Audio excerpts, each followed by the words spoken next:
পড়েছে পাকিস্তান। এমন হামলা চালিয়েছি আমরা, এমন ভাবে এয়ার বেস গুলোকে ধ্বংস করে দিয়েছি, পায়ে পড়ে গেছে পাকিস্তান, কোমর ভেঙে গেছে, মারে একেবারে আধমরা হয়ে গেছে পাকিস্তান। সামরিক বিরতি চলছে, আজকে সন্ধ্যে আবার director general of military operations এর বৈঠক।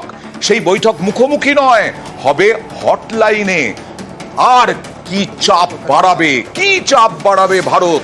এবার কি নেক্সট টার্গেট পিওকে, পাক অধিকৃত কাশ্মীর, পাক অকুপাইড কাশ্মীর? আমরা আজও ছবি দেখিয়ে আন্তর্জাতিক মহলের কাছে পরিষ্কার করে দিলাম কিভাবে আমরা হামলা চালিয়েছি। আমাদের টার্গেট ছিল এয়ারবেস। এই এয়ারবেস গুলো সেনাবাহিনী ব্যবহার করে জঙ্গিদের কাজেও, যেমন নূর খান এয়ারবেস ইসলামাবাদে। এখান থেকেই প্রধানমন্ত্রী শাহবাজ শরীফ তিনি রওনা দেন বিমানে। এই রকম একটা এয়ারবেস খুব গুরুত্বপূর্ণ, সেইখানে আমরা কিভাবে হামলা চালিয়েছি দেখিয়ে দিল সেনা। This is the strike on the Noor Khan Air Base. And you can see the effect. I'm sure most of you have seen the video. I have also picked it up from your sources only. And this is the aftermath of our strike at Raim Yar Khan Air Base. You can see the massive crater that it has left on its runway. And you can see the pinpoint accuracy of our weapons.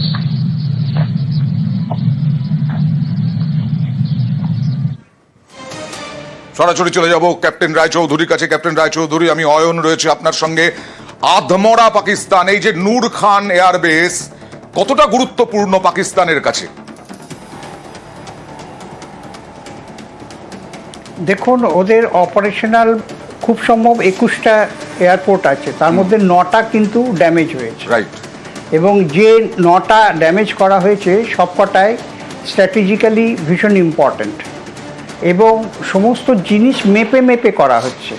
আমাদের তরফ থেকে যে অ্যাকশনগুলো নেওয়া হয়েছে defence থেকে, এদের briefing থেকেই আমরা সম্পূর্ণ জানতে পেরেছি। ওদের টাইম টু টাইম যে ব্রিফিং দিচ্ছেন তাতে আমরা জানতে পারছি যে 21টার মধ্যে বোধহয় 9টা অপারেশনাল এয়ারক্রাফট ওরা অলরেডি ড্যামেজ করেছে।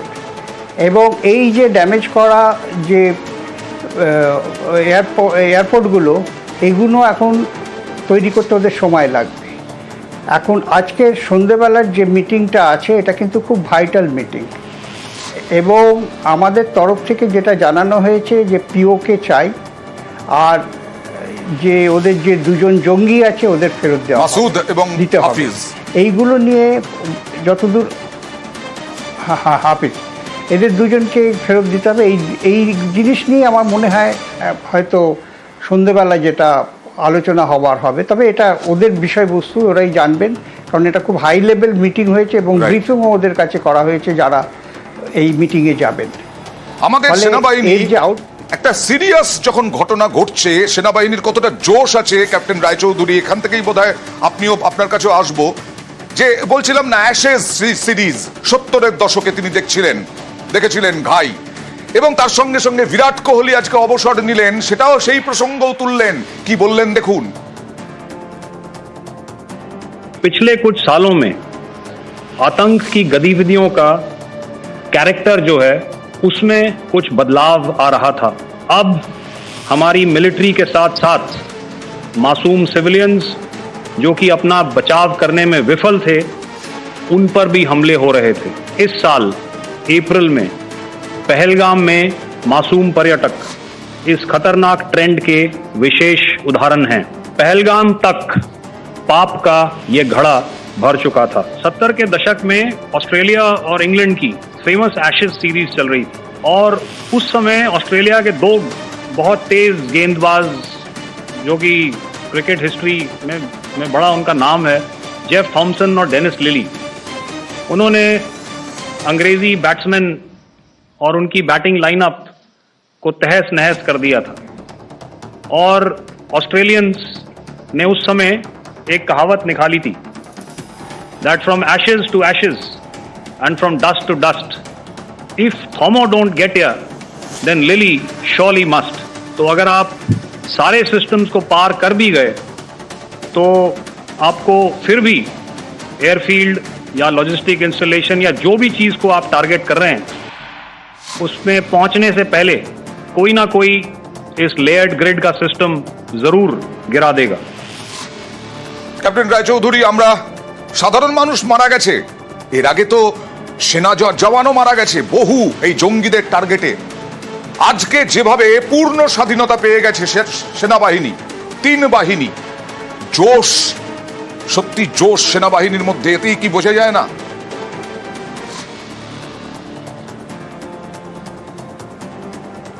এদের যে জোশ, আমাদের আর্মির মধ্যে জোশটা কিন্তু সব সময়ই আছে, এ বিষয়ে আমাদের কোনো সন্দেহ নেই। আমাদের ট্রেনিং, আমাদের যে রিলেশন র্যাঙ্ক, মানে সিনিয়র র্যাঙ্কের সঙ্গে জুনিয়র র্যাঙ্কের বা ইত্যাদি, আর্মির যে এনভায়রনমেন্টটা, এটা একটা অন্য জগৎ, সেটা ঠিক বলে ব্যাখ্যা করা যাবে না। আচ্ছা। আর বিশেষ করে এই যুদ্ধের সময়, যখন যুদ্ধ শুরু হয়ে যায়, তখন কিন্তু এই জিনিসটা একটা অন্য মাত্রায় গিয়ে পৌঁছয়। আচ্ছা। এই জিনিসটা ঠিক বলে বোঝানো যাবে না। যদিও মানে আমি বলছি আমার এক্সপিরিয়েন্স থেকে 71-এ প্রথম 10 মিনিট 15 মিনিট হয়তো তখন মা কেমন আছেন, বাবা কেমন আছেন ইত্যাদি ইত্যাদি মাথায় আসে। সেটা কিন্তু টাইম কয়েক মিনিট, কয়েক সেকেন্ডের জন্য। যখনই খবর পাওয়া যায় যে আমার অমুক কোর্সমেট আমার সঙ্গে ছিল, আমরা একসঙ্গে ট্রেনিং করেছি, সে হয়তো নেই আজ, তারপরে এই যে একটা শক্তির মধ্যে এসে যায়, বোধহয় মা দুর্গার দেওয়া শক্তি, সেই শক্তিতে কিন্তু তখন সবাই জেগে ওঠে। তখন কিন্তু আর কেউ ভেবে দেখে না যে কি হবে, তখন সবাই মিলে একসঙ্গে একটা মানে কি বলবো, একটা গোলার মতো গিয়ে ছুটে পড়ে, এবং তখন আর কোনো বাঁচার বা মরার কোনো ব্যাপার নেই।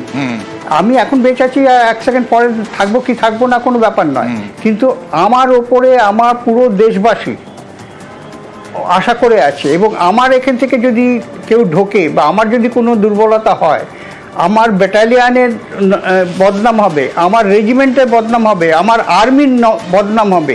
এই যে একটা স্পিরিট কাজ করে, সেটা ঠিক বলে বোঝানো যাবে না। ফলে আমাদের আর্মির যে মরাল, সেটা কিন্তু সব সময় বুলন্দ থাকে। এবং আপনি এখনই দেখলেন যেটা বললেন আমাদের লেফটেন্যান্ট জেনারেল ঘাই, এবং আমরা আরও লাকি, সেই সময় আমাদের ওপরে ছিলেন জেনারেল মানেক শাহ, মানে ফিল্ড মার্শাল মানেক শাহ, আমাদের ডিপ কমান্ডার জেনারেল জরু বক্সি, মানে এরা সব এক একজন, মানে আমার কাছে তখন, আমি তখন বয়স আমার কম, আমি ওদের দেবতার মতো দেখতাম। তাদের কাছে তারা ট্রেঞ্চে গিয়ে পর্যন্ত আমাদের সঙ্গে কথা বলেছেন, আমাদের কি অসুবিধে জিজ্ঞেস করেছেন, আমাদের কাছে প্ল্যানটা দেখেছেন যে কোন দিক থেকে শত্রু আসতে পারে। এই যে মানে ফিল্ড লেভেল থেকে, মানে একটা তৃণমূল থেকে যে ইনফরমেশনটা কালেক্ট করার ব্যাপার, তার উপর কিন্তু প্ল্যান করেন ওপরে। ঠিক। ফলে এই জিনিসগুলো একটা ঠিক বলে বোঝানো যাবে না। তো এইখানে আপনি আরও জানবেন যে আমাদের যে আর্মি বা মানে আমাদের ফোর্সের যে একটা শক্তি, এই ব্রিফিংগুলোর মধ্যে আগে তো এত আধুনিকতা ছিল না, এত সুন্দরভাবে বোঝানো যেত না, যেটা এখন আমার দেশের প্রতিটি নাগরিককে বোঝানো যাচ্ছে আপনাদের প্রচার মাধ্যমের মধ্য দিয়ে। ফলে এই জিনিসটা কিন্তু বোঝবার আছে। এখন আমাদের যেটা দরকার, যে আমরা যারা এখন সাধারণ মানুষ যারা রয়েছি, আমাদের রোলটা কিন্তু ঠিকমতো প্লে করতে হবে। এই যে সমস্ত, আমি বারবার ওই একই কথা বলি, এই যে ইয়েগুলো রয়েছে ভেতরে ভেতরে, যে সমস্ত গুপ্ত বাহিনীগুলো কাজ করছে এবং করবেও। কারণ একটা জিনিস মাথায় রাখবেন, যে পাকিস্তান কিন্তু যখনই ইউনূস সাহেব বসেছেন, সঙ্গে সঙ্গে একটা জাহাজ ওদের ওখানে আসে, সেই জাহাজ থেকে অনেক কিছু জিনিস নামানো হয়েছে, এবং সেই জাহাজ নামানোর সময় তখন কাস্টমস ক্লিয়ারেন্স বা কেউ ওখানে ধারে কাছে যেতে পারেনি। এটাও হয়তো জানেন, ওই ইতিহাসটাও আমাদের কাছে জানা আছে, আপনাদের কাছেও নিশ্চয়ই জানা আছে। ফলে ওই যে সেই সময় কারা ঢুকেছিল, কেন ঢুকেছিল, সেইটা কিন্তু মাথায় রাখতে হবে। এবং তারা যে এখন বেশি অ্যাক্টিভ হবে না, তাদের হারিয়ে যাওয়া ভাইকে কাছে পেয়ে তারা অ্যাক্টিভ হবে না, মানে আপনি খুব সাধারণ ভাষায় বুঝিয়ে দিলেন। খুব সাধারণ বিষয়টা হচ্ছে, আমরা সচেতন থাকবো কি করে? অচেনা মানুষ দেখুন, ডিটেক্ট করুন। কাউকে সহজে ভাড়া দেওয়ার দরকার নেই, ভাড়া নিতে গেলে তার ডিটেল জোগাড় করে রাখুন। এইটাই ক্যাপ্টেন রায়চৌধুরী বলার চেষ্টা করলেন।